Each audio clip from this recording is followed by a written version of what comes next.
1절로 12절까지 같이 나누겠습니다. 제가 먼저 한 절 읽고 성도님들 한 절 읽으시고 12절까지 교독하겠습니다. 하나님의 뜻으로 말미암아 그리스도 예수의 사도된 바울과 형제 디모데는 골로새에 있는 성도들 곧 그리스도 안에서 신실한 형제들에게 편지하니 우리 아버지 하나님으로부터 은혜와 평강이 너희에게 있을지어다. 우리가 너희를 위하여 기도할 때마다 하나님 곧 우리 주 예수 그리스도의 아버지께 감사하노라. 이는 그리스도 예수 안에 너희의 믿음과 모든 성도에 대한 사랑을 들으며 너희를 위하여 하늘에 쌓아둔 소망을 인함이니 곧 너희가 전에 복음 진리의 말씀을 들은 것이라. 이 복음이 이미 너희에게 이르매 너희가 듣고 참으로 하나님의 은혜를 깨달은 날부터 너희 중에서와 같이 또한 온 천하에서도 열매를 맺어 자라는 바다. 이와 같이 우리와 함께 종된 사랑하는 에바브라에게 너희가 배웠나니 그는 너희를 위하여 그리스도의 신실한 일꾼이요 성령 안에서 너희 사랑을 우리에게 구한 자니라.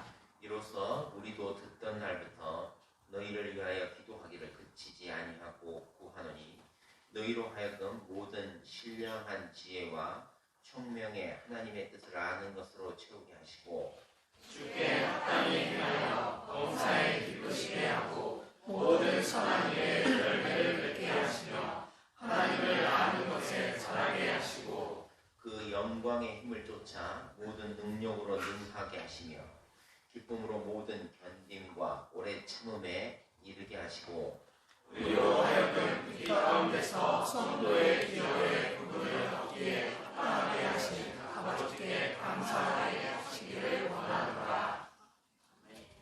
기도드리겠습니다. 전능하시고 은혜 많으신 아버지 하나님, 오늘 주일 아침 맞아서 우리 성도들 함께 하나님의 말씀을 함께 배우고 함께 교제하는 귀한 시간을 하게 해주심을 감사드립니다. 이 시간 우리 주님 앞에 함께 모였으니 성령께서 저희를 가르쳐 주시고 말씀을 통해서 하나님의 은혜와 은총이 우리 그리스도 예수의 사랑이 우리 마음에 충만하게 되는 귀한 시간이 되도록 처음부터 끝까지 인도해 주시기 원합니다. 말하는 사람의 부족한 것들을 채워주시고 듣는 모든 사람의 마음을 주께서 만지셔서 하나님의 은총이 온전히 드러날 수 있도록 처음부터 끝까지 주장해 주실 것을 부탁드리며 예수님의 이름으로 기도드립니다. 아멘.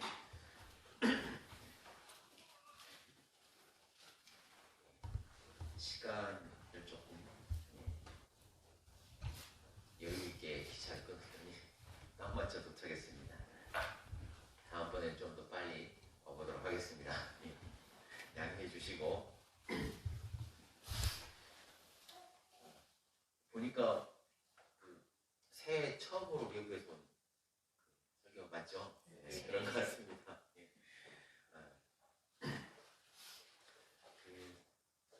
예. 올해 들어서 새해 들어가지고 보니까 그 전쟁 이야기만 신문에 맨날 나오는 것 같아요. 좋은 소식은 별로 없고 그러니까 이제 전쟁 그리고 뭐 경제가 안 좋고 망하는 회사 뭐 이런 이야기들 밖에 이제 없는 것 같습니다. 이제 그 전쟁 이야기 가운데서 자주 보는 이제 문구가 있어요. 그 기사들을 보시면 이제 그 전쟁을 해결하기 위한 방안 중에 하나로 두 국가 해법이라는 게 이제 자주 이제 거론이 됩니다. 두 국가 해법 이제 미국 대통령도 그렇게 말했다고, 유럽의 그 사무총장도 그렇게 말했다고, 그리고 이제 뭐 유엔에서 있는 사무총장도 유일한 해법이다. 그래서 두 국가 해법이라는 이야기를 자주 합니다. 그래서 이제 그것을 보면서 이제 우리가 그래도 성경을 알고 있잖아요. 성경도 알고 성경에 보면 이제 마지막 때에 대한 그런 것들도 잘 나와 있기 때문에 조금 이렇게 주의 깊게 그런 것들을 볼 필요가 있다는 생각이 들었어요. 두 국가 해법이라는 게 뭐냐고 하면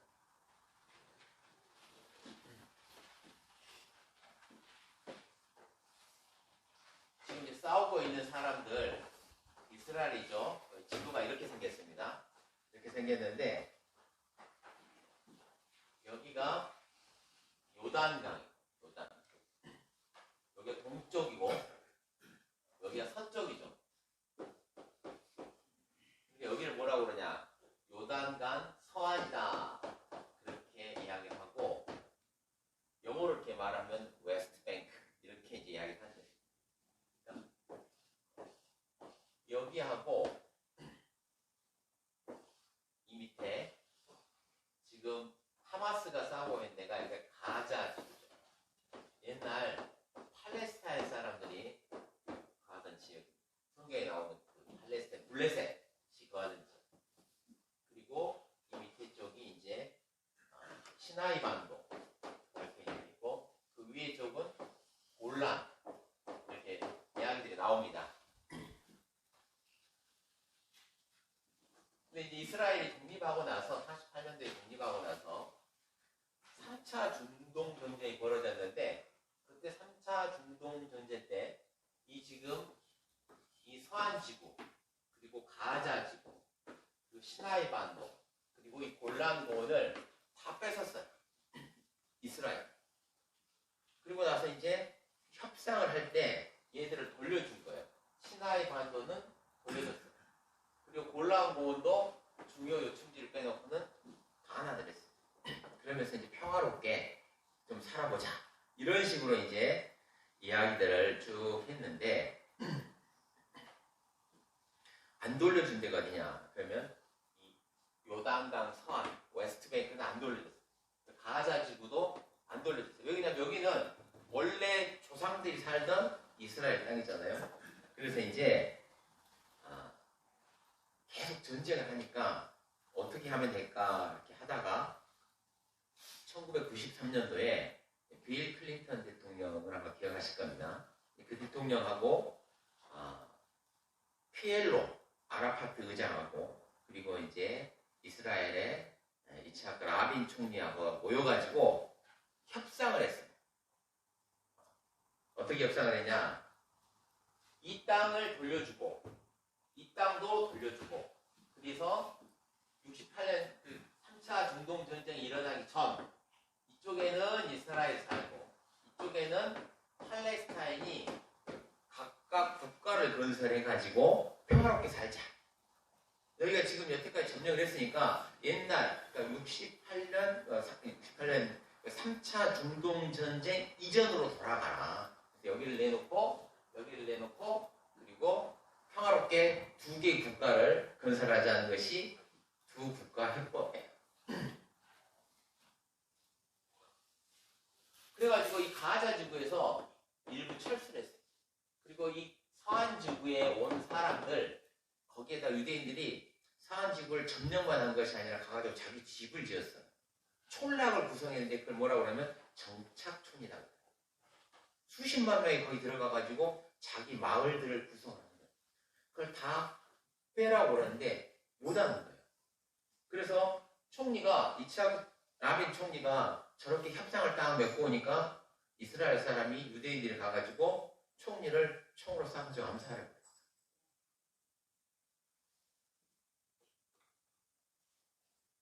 그래서 가자 지구는 반환을 했는데 이 가자 지구를 또 하마스가 점령을 해가지고 하마스가 이제 그 정권을 잡은 다음에 그리고 나서 거기서 이제 테러가 일어나서 이번 전쟁이 벌어진 겁니다. 전쟁이 점점 커졌죠. 가자 지구에서 레바논으로 그리고 이제 또 뭐 후티 반군 이 사람들은 여기 이제 동조한 사람 이스라엘 사람들 동조한 사람 그리고 아랍 국가들로 번집니다. 그러면서 뭐라고 말하냐면 이스라엘이 두 국가 해법을 받아들이면 그러면 이스라엘을 국가로 인정하고 우리가 이스라엘과 평화를 하겠다고 이야기하는 거예요.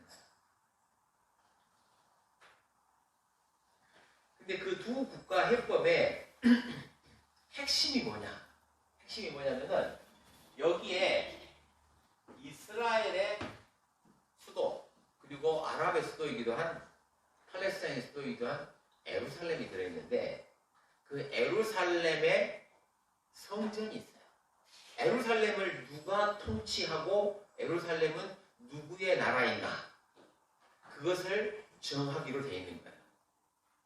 저 두 국가 해법에. 그러니까 안 되는 거예요. 그것 때문에. 땅은 돌려줄 수도 있어. 가자에서 빠졌듯이 여기서도 평화롭게 되면 우리가 나와줄 수도 있어. 근데 뭔 안 되냐? 이 예루살렘은 안 돼. 이스라엘이. 그건 이스라엘이 예루살렘 A자만 나와도 노. 이렇게. 그런데 지금 그것을 받아들이라고 그래서 세계가 평화롭게 돼야 된다고 온 세상이 이스라엘에 대해서 두 국가 해법을 받아들이라고 계속 압력을 넣는 거야. 안 되는 거야. 나중에 저 해법이 될지 어떻게 될지 모르지만 그 이스라엘과 팔레스타인의 그 협상을 완벽하게 해결할 안이 성경에 나와 있어요. 그게 뭐냐? 거기에다가 이스라엘 성전을 지어주고 그리고 이스라엘 사람들이 거기에서 제사를 지내게 한다. 그게 평화 협상안의 최종 해법이에요. 성경에 그게 나와 있어. 그래서 예수님께서 마태복음 24장에 그걸 보라고 그런 거예요. 다니엘의 말한 바 멸망에 가져간 것이 거룩한 것에 선 것을 보는 날이 있을 거다. 그렇게 이야기합니다. 그게 이제 두 국가해법의 핵심 아닌데 안 받아들여요. 근데 점점점 압력이 세죠. 그 협상안이 통과되기 전에 무슨 일이 벌어지냐? 그러면 성경에서 예수님께서 공중에 오셔서 자기를 믿고 거듭난 사람들을 구름 가운데로 끌어올리셔서 그리고 거기서 영원한 언약을 맺게 되는 그 일이 벌어진다. 그렇게 성경에 되어 있어요. 그러니까 두 국가 해법이 딱 보이면 무슨 소리예요? 저게 성경에서 말한 그 협상으로 끝날 수 있다는 거예요. 도저히 안 돼. 그러면 그 방안들이 결국 나오게 될 가능성이 눈앞에서 벌어지고 있는 것입니다. 그래서 그런 이야기들 들을 때 그냥 바람펴도 두 국가 해법이 뭐야? 뭐 남과 북이야? 그렇게 생각만 하지 마시고 이게 성경에 나와 있는 이야기들이고 그리고 성경이 이루어져가는 그런 중요한 문제구나. 관심을 가지고 우리가 살펴볼 필요가 있습니다. 왜 그렇습니까? 그때가 끝이니까. 마지막 주님 오실 것을 가리키는 그런 것들이기 때문에 자세히 한번 살펴보면서 그냥 세상은 세상이고 나는 나고 성경은 성경이고 이런 게 아니잖아요.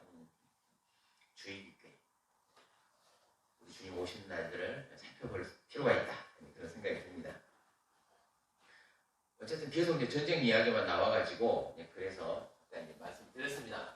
어쨌든 오늘 이제 골로새서는 이런 이야기가 나오기 전에 2000년 전에 써진 성경이죠. 골로새는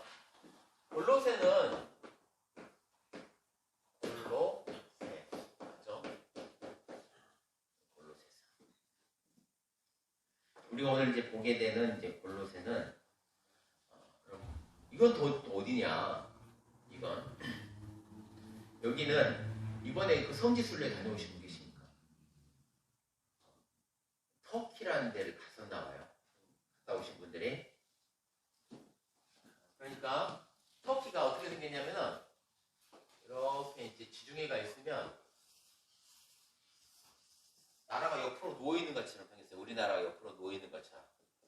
터키입니다. 밑으로 내려오면은 여기에 이제 예루살렘이고 여기가 그리스가 있고 그리고 여기가 지금 러시아하고 우크라이나하고 싸우고 있는 흑해가 있는 데입니다.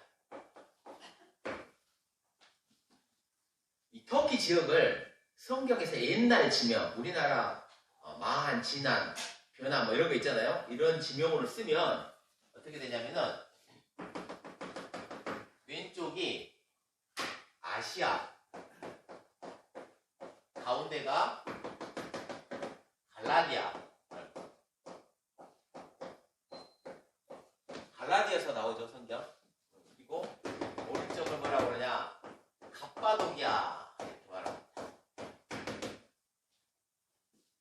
이 골로새는 어디에 있는 데냐면은 이 갈라디아하고 아시아의 접경지, 남쪽 접경지, 여기가 이제 골로새라는 데예요. 지명입니다. 사람 이름이 아니라 지명인데, 그 골로새 지역에 그 옆에 있는 교회가 있는데 거기가 라오디게아. 그리고 그 옆에 또 하나 교회가 있는데 히에라볼리 이럽니다. 그래서 골로새서 한번 보겠습니다. 골로새서 4장 한번 보겠습니다.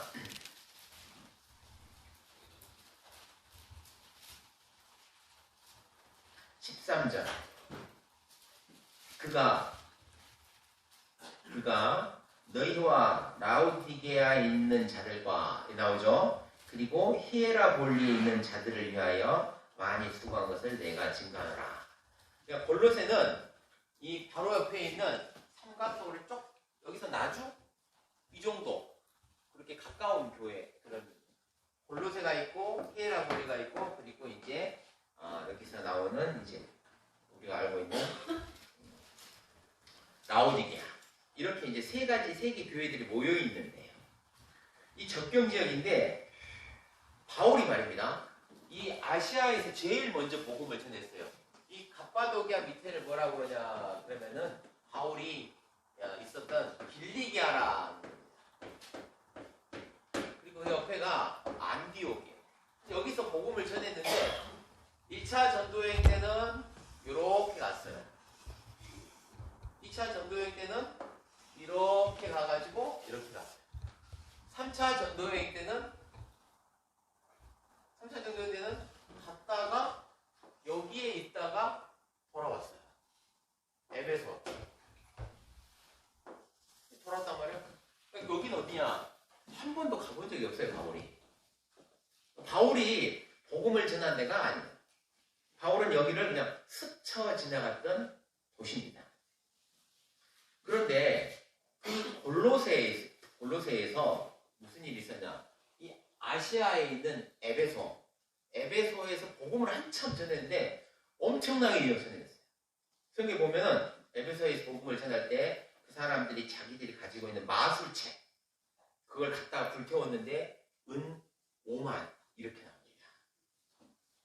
책값이 은 5만이라고 할 정도로 그렇게 사람들이 그런 이제 마술이나 이런 혹한 이런 사이비에 왕창 빠져 있었는데 그걸 다 버리고 돌아왔어요. 에베소의 성경이 뭐라고 되냐면 아시아에 있는 모든 사람들이 들었다, 이렇게 이야기하고, 그러니까 이 골로새는 이 골로새에서는 골로새 지역에 있는 이 사람이 에베소에 와서 그때 복음 전할 때 말씀을 듣고, 그리고 자기가 살던 골로새로 돌아간 거예요. 그래서 거기에서 복음을 전하기 시작해서 형성된 교회인 거죠. 그러니까 쉽게 말하면 2차 교회. 바울이 직접 복음을 전했던 선지자들이 바로 복음을 전했던 그 첫 번째 1차 교회가 아니라 거기에서 들은 사람이 자기 고향으로 가가지고 거기서 복음을 전한 교회. 우리랑 비슷하죠. 우리한테 누가 직접 와가지고 전한 사람이 없죠.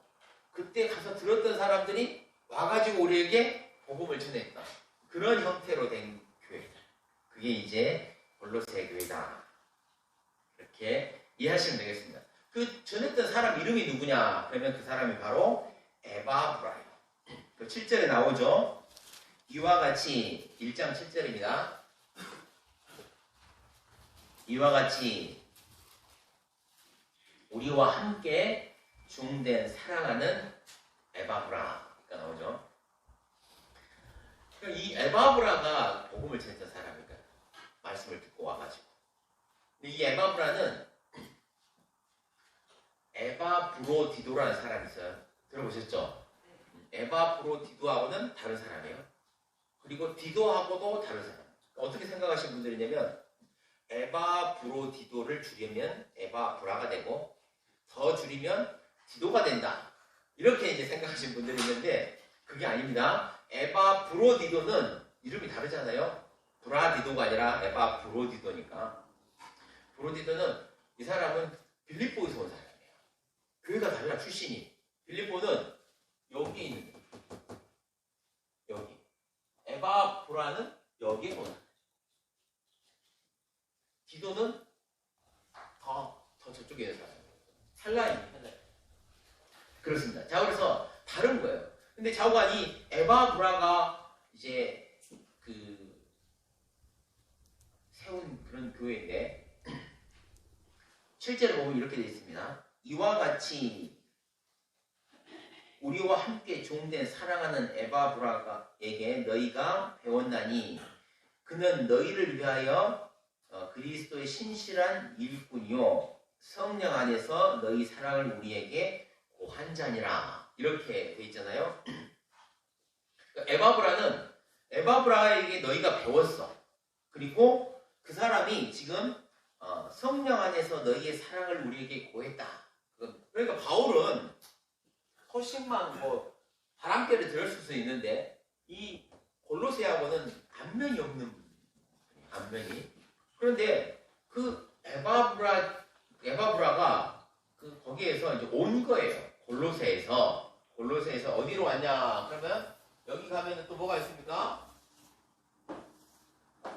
이렇게 돼 있죠. 로마 감옥에 거기에 이제 바울이 갇혀 있는데 이 로마 감옥에 있는 바울을 에바브라가 찾아온 거예요. 여기에서 로마 감옥까지 찾아왔어요. 그래가지고 우리 그 에바브라 있다. 그 골로새 지역에 교회가 생겼습니다. 그리고 우리가 이렇게 하고 있습니다. 하면서 이제 바울에게 찾아와서 이야기를 전한 거예요. 우리가 이렇게 하나님 믿는 날부터 이렇게 서로 사랑하고 그리고 서로 복음을 전하고 살고 있습니다 하고 소식을 전해줬어요. 그러니까 바울이 그래서 이제 너희의 사랑을 우리에게 고한 자다 이렇게 나오잖아요. 그래서 그 이야기를 듣고 너무 감사한 거죠. 직접 안 전했는데 직접 전해야 되는 게 아니고 직접 안 전했는데 거기서 말씀이 전해져서 교회가 생길 정도면 이제 어땠습니까? 교회가 튼튼해져 가는 거예요. 우리가 이제 그 목사님 파송 안 했어. 쉽게 말하면 성교사 파송 안 했는데 어떤 형제가 거기 딱 가가지고 거기서 막 복음을 전해가지고 수십 명이 모여. 그래가지고 전화해가지고 우리 지역에 이렇게 교회가 있는데 이렇게 사역자 한 명 보내주십시오. 이렇게 들으면 처음에 어떻겠어요? 좋겠죠. 좋은 거예요. 엄청 좋겠죠. 그래서 바울도 되게 좋아한 거예요. 그래서 이제 왔는데 왜 그러면 이 에바브라가 로마에까지 왔냐? 뭐 소식만 전해도 되잖아요. 굳이 뭐 거기까지 가서 뭐 옛날에는 전화가 없으니까 어떻게 했습니까? 직접 갔겠죠. 배 타고 진짜 이 물 넘고 목숨을 담보로 이제 수천리 길을 이제 여행을 했는데 왜 갔느냐? 그러면 골로새에 문제가 좀 생긴 거예요. 그런데 에바브라 힘으로 해결이 안 돼. 이게 에바브라가 가지고 있는 성경 어떤 지식이라든가 에바브라가 가지고 있는 어떤 말씀의 권위로는 해결이 안 되는 거예요. 그래서 이제 바울한테 이러저러한 일들을 고하고 그리고 이제 바울이 거기에 대해서 좀 말씀을 해줬으면 하는 그런 이제 마음으로 온 것 같아요.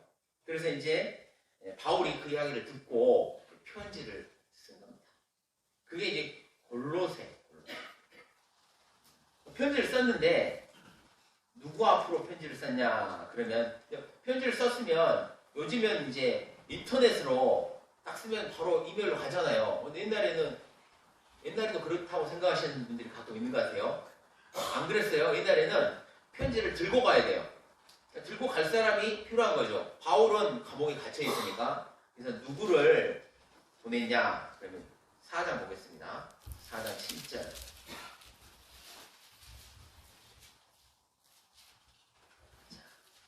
두기고가 내 사정을 다 너희에게 알게 하리니 그는 사랑을 받는 형제요 신실한 일꾼이요 주 안에서 함께 된 종이라. 이렇게 되었습니다. 내가 저를 특별히 너희에게 보낸 것은 너희로 우리 사정을 알게 하였고 너희 마음을 위로하게 하려 함이라. 그러니까 누가 갔습니까? 지금 편지를 들고 두기고가 이 이제 에바브라디도가 와서 이야기를 하니까 그걸 써주니까 그것을 들고 갔어요. 조금 이상하죠? 에바브라가 가야 되는데 에바브라가 왔는데 에바브라가 안 가고 누가 가요? 두기고가 갔다. 이렇게 되어 있습니다. 그러면서 또 누구를 보내냐?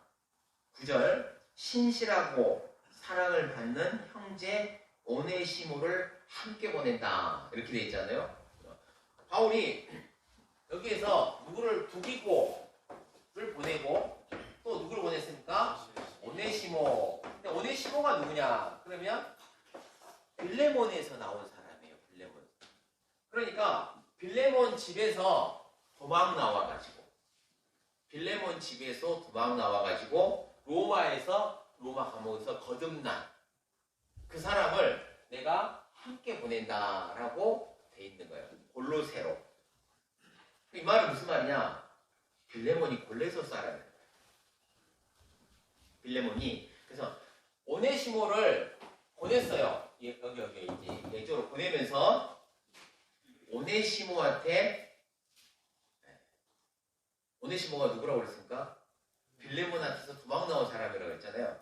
그러니까 오네시모를 이 골로새 교회로 보내면서 골로새 교회에 있는 빌레몬한테 따로 편지를 쓰는 거예요. 왜 그 문제가 있거든. 오네시모가 도망 나온 사람이야. 골로새에서. 그러니까 이제 돌아가면 어떻게 되겠어요? 문제가 생길 수가 있는 거예요. 그래서 바울이 이제 빌레몬한테 따로 편지를 딱 써서 뭐라고 그러냐면은 이 사람은 잘 모르겠지만 이 사람은 로마에 와서 내가 만났는데 그 사람이 이제 거듭나서 나를 참 잘 섬기고 있다. 그래서 빌레몬 내가 지금 나를 섬겨야 되는데 지금 이 사람이 대신 하는 것으로 해라. 그리고 내가 보내니까 무슨 일이 있으면 나한테 말하고 그리고 이제 네 허락 없이 내가 어떻게 도망 나왔던 너희를 내가 쓸 수 있냐. 그러면서 이제 편지를 쓴 거예요. 그래서 허락해주면 와서 로마에 와서 다시 와서 나를 섬기게 하겠다. 이러면서 이제 개인적인 편지를 오네심의 손에 붙여가지고 빌레몬에게 보내고 그리고 이제 교회에 가는 두기고 앞으로 이제 편지를 써서 붙인 거다. 그렇게 이제 볼 수 있는 겁니다. 근데 거기 이제 보시면 빌레몬을 한번 보겠습니다. 빌레몬서 1장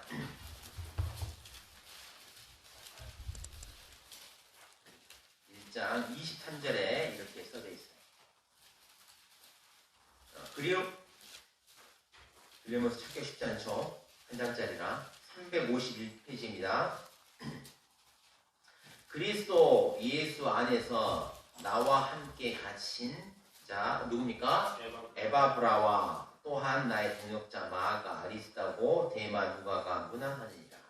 우리 주 예수 그리스도의 은혜가 너희 심령과 함께 할지어다. 그러니까 왜 두기고 갔냐? 오기는 누가 왔어요? 오기는 아까 이제 성경에 나오는 그 1절에 나온 대로 에바브라가 왔는데 와서 소식을 보냈는데 편지는 누가 가져갔냐? 두기고가 가져가게 된 이유가 이제 거기서 나오는 거죠. 왜 그냥 갇힌 거예요, 같이. 뭔 일이 있었는지 성경에 안 나오지만 갇혀서 못 돌아가. 그 이야기를 막 이제 골로새에다가 막 구절구절 쓰진 않고 따로 에바브라 소식을 누가 들었냐면 빌레몬한테 전하면서 에바브라가 갇혀가지고 못 가니까 이렇게 이제 나오는 그런 겁니다. 그래서 이렇게 가게 됐다는 전후 사정이다. 그 말입니다. 서로 너무 길었죠. 근데 이제 읽다 보면 이게 이제 골로새의 어떤 배경들을 조금 우리가 알 필요가 있습니다. 그래서 보니까 빌립보서는 설교를 굉장히 많이 하셔요. 빌립보서 2장은 유명한 설교잖아요. 근데 골로새서는 잘 안 하시는 것 같아서 말씀을 하는 김에 한 겁니다. 자, 어쨌든 간에 이렇게 시작합니다. 골로새서 1장 1절이 하나님의 뜻으로 말미암아 그리스도 예수의 사도된 바울과 형제 디모데는, 그래서 이제 편지를 보낸 바울. 첫 번째 인사가 뭐냐? 하나님의 뜻으로 말미암아 그리스도 예수의 사도됐다. 그러니까 바울이 이것을 이제 그렇게 이제 해석하실 수가 있어요. 어떤 분들이 뭐라고 말하냐면 바울이 이제 사람들이 바울한테 바울은 사도가 아니다 이렇게 말하는 사람들이 꽤 있었어요. 왜 바울은 사도가 아니냐? 사도라고 하면 예수님 얼굴을 봐야 된다. 예수님의 가르침을 직접 받아야지. 그러니까 바울은 사도라고 하기에는 조금 아니야. 이렇게 말을 하고, 그래서 바울의 이렇게 말의 권위를 약간 이제 낮추는 이런 형태들이 좀 있었어요. 그래서 바울이 이제 고린도에 보면은 내가 사도가 아니냐, 아니 그러면서 막 이야기를 하잖아요. 그런 이야기들이 이제 그런 연유에서 나왔는데, 그런 것들을 보면은 아직 교회에서 바울이 사도로서의 권위가 확립된 것은 아니기 때문에 바울이 이제 자기 편지에 권위를 불어넣기 위해서 이것이 내 뜻대로 쓴 것이 아니라 확실히 하나님의 그 이제 말씀이다 이런 것들을 알려주기 위해서 쓴 말이다 이렇게 이제 해석하시는 분들이 있어요. 합당합니다. 합당한 말이고, 근데 우리는 이제 구원을 받았잖아요.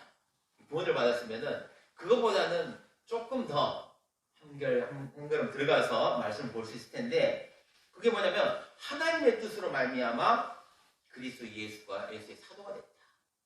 하나님의 뜻이 뭐냐? 바울을 사도 삼는 것이 하나님의 뜻이야. 아무나 삼으면 되는데 성경에 그렇게 나와요. 내 아버지의 뜻은 하나님의 뜻이죠. 아들을 보고 믿는 자마다 영생을 얻는 그것이다.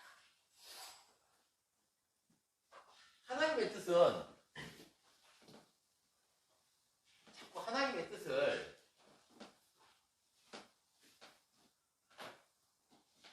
딴 걸 갖다 붙이시는 분들이 가끔 있는데, 예수님이 말씀하신 거예요. 하나님의 뜻은 아들을 보고 믿는 자마다 영생을 얻는 것이다. 아들을 보고 믿으면 뭐랍니까? 영생을 얻는 이것이 내 아버지의 뜻이다. 그래서 그 뜻을 이루기 위해서 내가 왔다고 하는 것이 예수님 말씀이에요. 나머지는 부차적인 거예요. 여기서 파생된 너희의 거룩합니다. 당연히 그렇게 하죠. 하나님의 기본적인 뜻과 계획이 뭐냐? 아들을 보내서 그 아들을 보고 믿는 자마다 영생을 얻게 하는 것이, 이것이 내 아버지의 뜻이야. 그러니까 그것을 위해서 예수 그리스도께서 오셨고, 그 하나님의 뜻대로 바울이 구원을 받았다 그 말입니다. 여기에 무슨 말이 나오냐? 아들을 보고 믿는 자마다 이렇게 나옵니다.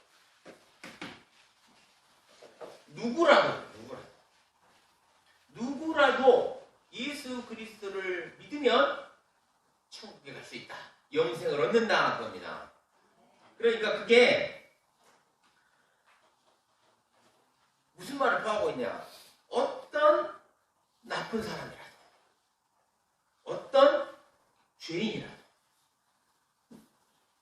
그 말을 포함하고, 믿는 자마다 조건이 없어. 바울은 뭐라고 하느냐? 하물며 나쁘고 악한 사람뿐 아니라 그 예수 그리스도를 대적해서 믿는 사람들을 잡아서 죽이고 핍박하고 폭행하고 회방하고 돌로 쳐 죽일 때 옆에서 서서 가편 투표를 하고, 그런 사람도 누굽니까? 자기 말하는 거예요. 나 같은 사람,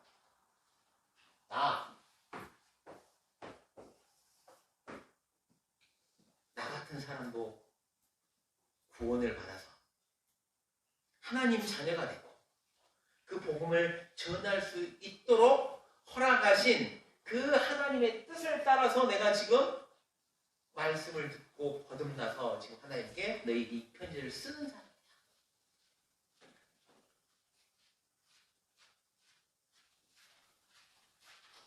그렇게 이야기해요. 디모데전서 1장 15절에 뭐라고 하냐면 하나님께서 먼저 일절 오래 참았어요. 그래서 다음에 오는 사람들에게 모든 사람이 은혜를 받을 수 있다는 것을 누구를 통해 보여주시냐? 그러면 바울을 통해서 보여주시다. 그 사람이 누구냐? 그 사람이 예수님 죽이던 사람이에요. 그 예수님 옆에서 강도한 사람 있었죠. 믿던 강도 말고 욕하던 강도. 그 강도보다 더 나쁜 사람. 그런 사람한테도 예수 그리스도께서 일절 오래 참으시고 너도 구원을 받을 수 있다. 그렇게 해서 구원받은 사람의 표본이 누구냐? 나다 그 말이야. 그러니까 성경이 사복음서하고 그리고 뭘로 써있습니까? 바울의 서신으로 써있잖아요. 사복음서의 첫 번째 서신이 누가 썼습니까? 마태가 썼어요. 마태가 누굽니까? 세리야. 예수님 제자들 중에서 제일 더러운 죄. 첫 번째 성경을 누가 썼냐? 마태가. 그리고 그 제자들이 받아든 그 복음을 누가 썼냐? 그 사람들을 죽이고 폭행하던 바울이 썼어요. 왜? 누구라도 다 구원받을 수 있다는 것을 하나님께 보여주시고 구원 못 받을 사람은 아무도 없어요.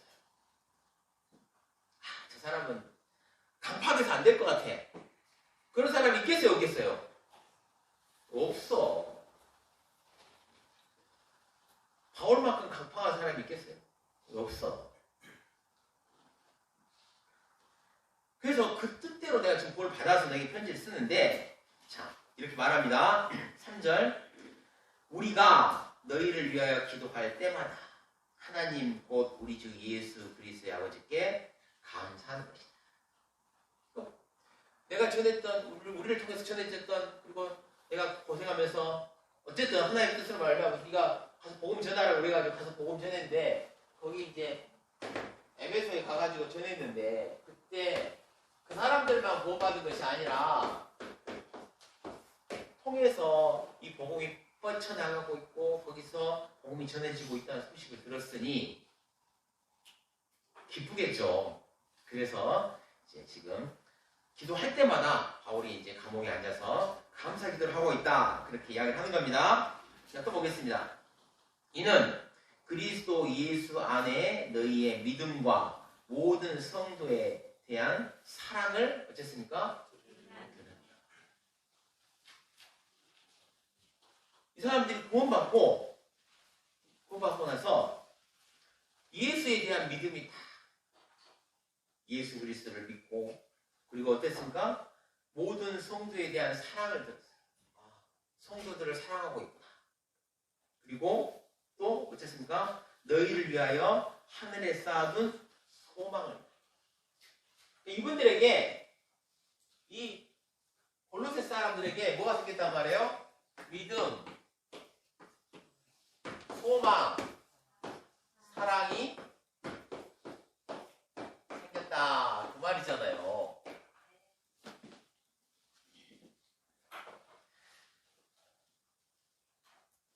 뭘 듣고요? 바울을 봤나요? 예수를 봤나요? 안 봤어. 예수님도 안 보고 바울도 안 봤어. 근데 전에 들은 소식을 통해서 믿음을 갖게 되고 소망 갖게 되고 사랑하게 됐다. 똑같은 거예요, 우리랑.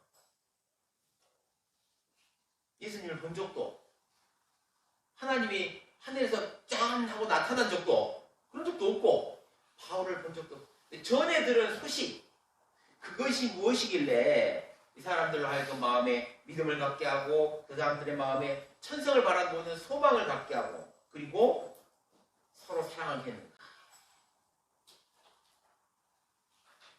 뭐냐? 너희를 위하여 하늘에 쌓아둔 소망을 이남이니 곧 너희가 전에 복음 진리의 말씀을 어쨌다고요?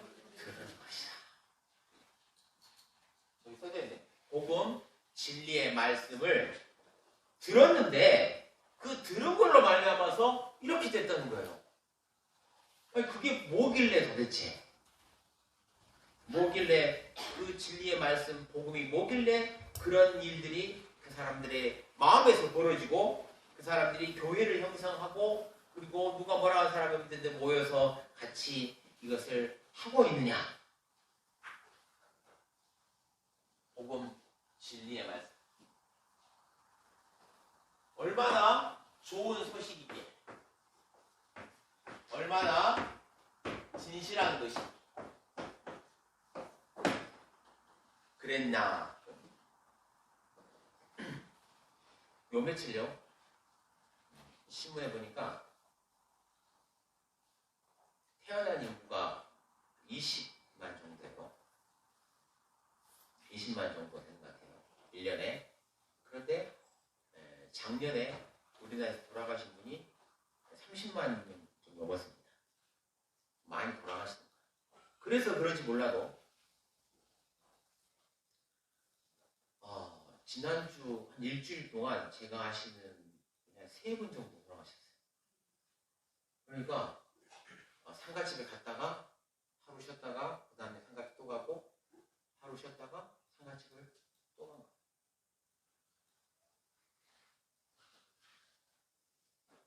그 말은 무슨 말이냐? 그러면은 사람은 한번 탄생해서 일생을 삽니다. 맞죠? 2번 사신 분 없죠? 그러면은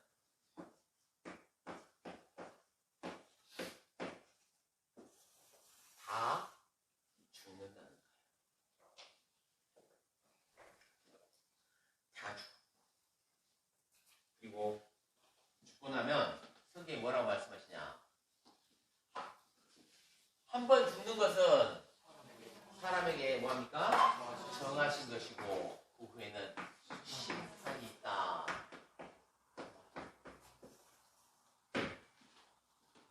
심판이 기다리고 있어요.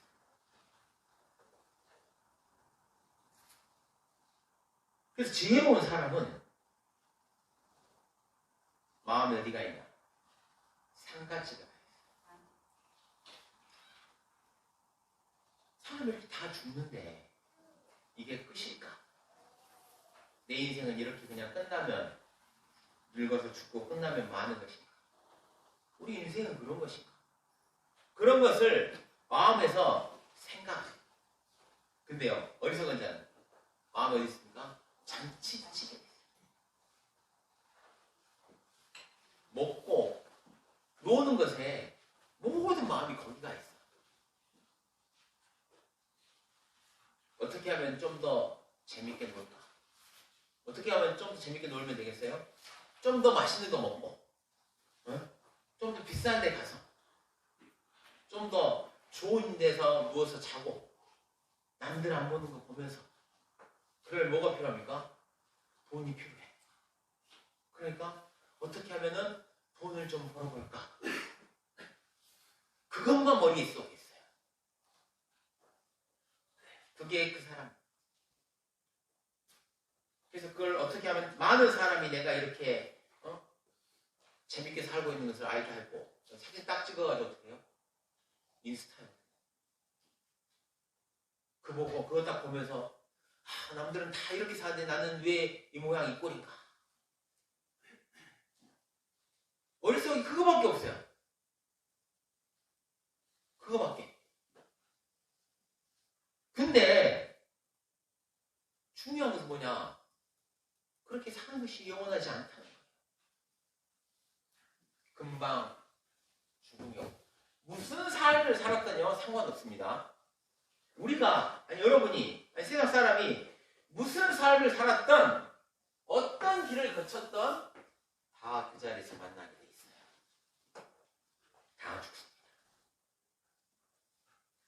그리고 그 죽은 것은요, 지극히 개인적인 거예요. 다른 사람이 수십 명이 뭐 백화점 문화 죽었다, 뭐 산사태가 나서 뭐 매몰돼서 100명이 죽었다, 200명이 죽었다 해도요, 나랑 아무 상관없어요. 나만 살아있으면 돼요. 그런데 내가 죽을 때는요, 세상이 아무리 좋고 세상에 무슨 일이 벌어지고 유토피아가 건설돼도 아무 상관없는 거예요. 내가 죽을 때는 그것은 지극히 개인적인 거예요. 사람이 무엇을 주고 자기 목숨과 바꾸겠습니까? 어떤 어리석은 사람.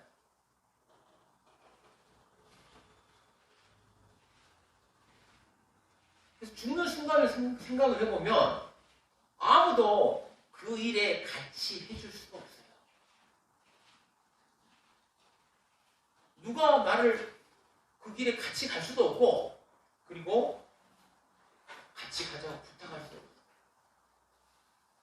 죽음은 나와 하나님이 딱 한 번 만나게 되는 너무나 개인적인 그런 시간. 물론 부인하는 사람들이 있습니다. 예, 부인하는 사람도 있어요. 죽고 나서 아무것도 없다, 죽으면 끝이다 하고 말하는 사람이다. 근데 사람은 자기 마음에 살아. 본능이 그걸 말하고 있어. 그게 아니라면서. 6.25 때 남침을 한번 하고 또 물러가고, 그러면 변절자들이 많이 생겨요. 부역자들이라고 하죠. 그러면 정부가 딱 돌아오면 어떻게 하냐? 잡아다가 죽입니다. 부역자들. 공산당 부역자가 하나 잡혔어요. 저희 복음을 전해줬던 제 학교 선생님이 자기 어렸을 때 그것을 보고 이야기했어요. 뭐냐? 부역자 하나 잡혔는데 마을 사람들을 다 불러 모았어요. 이런 뭐라고 그래야 되나? 공산주의자, 빨갱이 죽여야 된다. 사형시키는 거 나와서 다 봐라. 너희들 또 다음에 부역하면은 이렇게 된다. 이런 걸 이제 보여주기 위해서 공개 체험을 한 거예요. 어떻게 이제 그림을 그려주더라고요. 구더기를 이렇게 파가지고 사람 여기다 딱 앉혀놓고 총으로 빵 쏘니까 이 사람 여기로 툭 떨어지다. 보면서 잠을 못 잤다. 근데 그 공산당 공비 그 사람이 하나님 안 믿는 사람이야. 공산주의 믿으니 신은 어딨고 아무것도 없다고 세뇌돼가지고 노동만이 모든 것을 결정하는 근거다. 지주도 죽이고, 그리고 종교는 아편이니까 다 죽이고, 하나님 없고, 죽고 나면 물질 세계가 끝나면 끝나는 거야. 그렇게 교육받았는데 그 사람이 딱 죽을 때가 되니까 떨더라. 눈을 가려놓고 뒤에서 거총 하니까 몸을 사시나무 떨듯이 떨다가 총으로 빵 쏘니까 죽어서 떨어. 왜 떨어요 도대체? 하나님 뭐 아무것도 없는 죽으면 끝인데. 아는 거예요. 죽음이 끝이 아니고. 내가 지금 모든 사람들을 선악간에 심판하실 것이 있다는 것을 아는 거예요. 천국도 있고 지옥도 있어요. 이걸 사람들이 마음에 다 알아요. 요즘 사람이나 없다고 우기지 역사 이래로 이걸 부정한 사람이 누가 있어요? 다 착한 일하면 천국 가고 악을 행하는 사람은 지옥 가는 거예요. 무간지옥에 떨어져가지고 불구덩이에서 영원히 산다는 것을 다 알아 사람들이.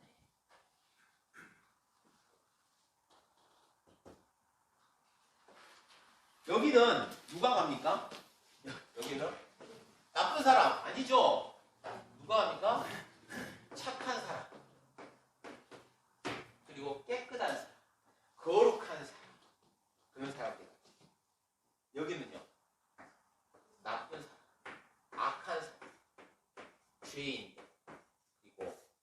더러운 사람. 여기 가는 거야.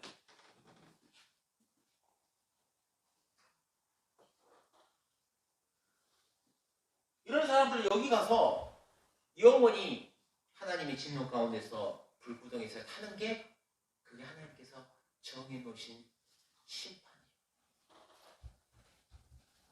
그걸 우리 영혼이 알아요.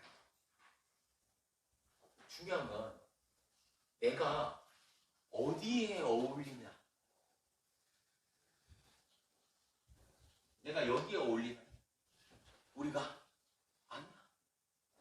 우린 여기에 어울리는 거야.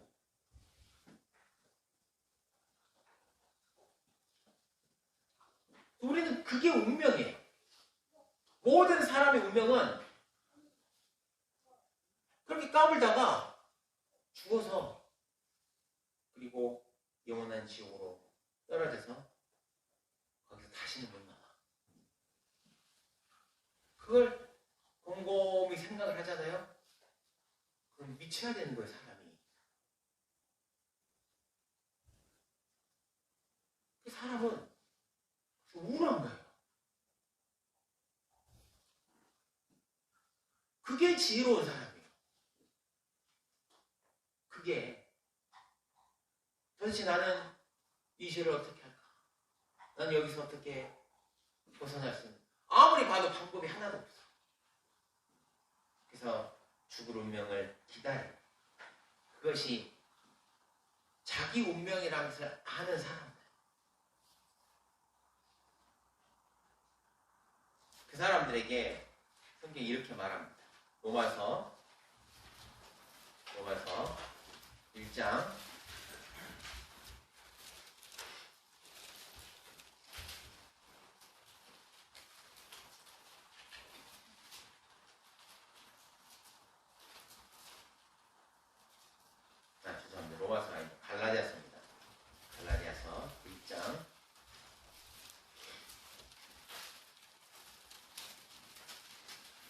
1장 4절입니다.